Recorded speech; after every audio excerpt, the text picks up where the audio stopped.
In this episode, I'll be diving deeper into answering the question, do we need a reality check?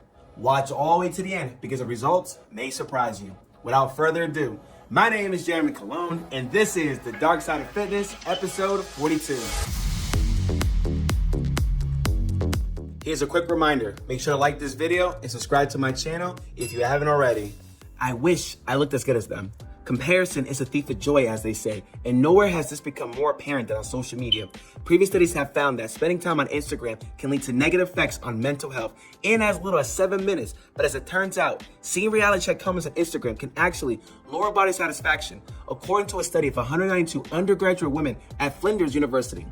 Researchers found that when social media images are joined by positive, body-focused comments like, "You look so beautiful," "I wish I could look like this," "Wow, look at your body," it made the women feel worse about themselves. However, when those images appeared with additional comments that provided a level of criticism like, "Remember, this is really posed," or she needs to eat more," or "She's probably sucking it in," women felt differently, as in they didn't feel as badly about themselves or their bodies. In fact, after reading reality check comments, they actually had less body satisfaction than they did prior to seeing the images in the first place.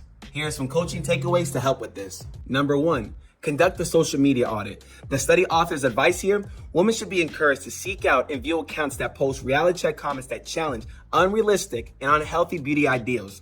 Okay, sure, but that's not really realistic. After all, it's not the account itself that's posting those comments. It's the followers. Plus, that'll mean you have to follow accounts that trigger the need for reality check comments, which feels super counterintuitive. Here's better advice. Monitor what you consume. If an account makes you feel bad about yourself for any reason, it's time to hit the unfollow button. Think of it as a purging of your feed. Take a look for who you're following and ask yourself whether the person or account brings joy to your life or not. If not, unfriend or unfollow. The goal is to create a custom peer group that fosters love for you and your body. Number 2, consider whether it's a fair comparison. It's human nature to compare ourselves to others, but it's also critical to consider the whole picture here. It's best to be reminded of the very real differences in your life versus the image on the screen.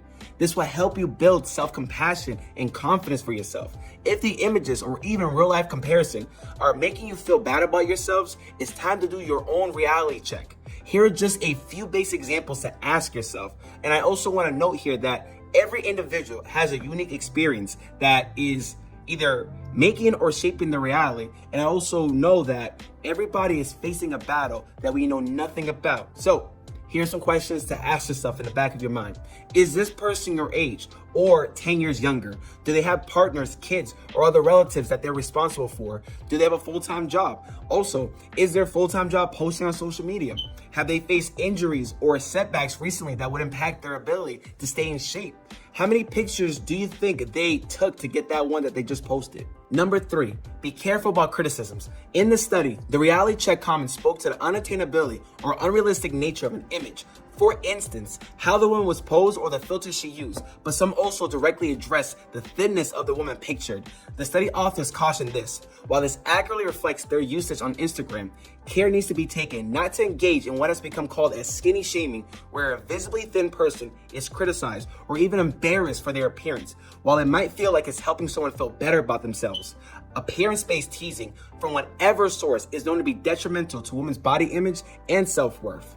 I want to say thank you so much for taking the time to watch this video. As always, please like, subscribe, share this content so anybody can benefit from this. And until then, see you in the next video. Have a great one. Take care.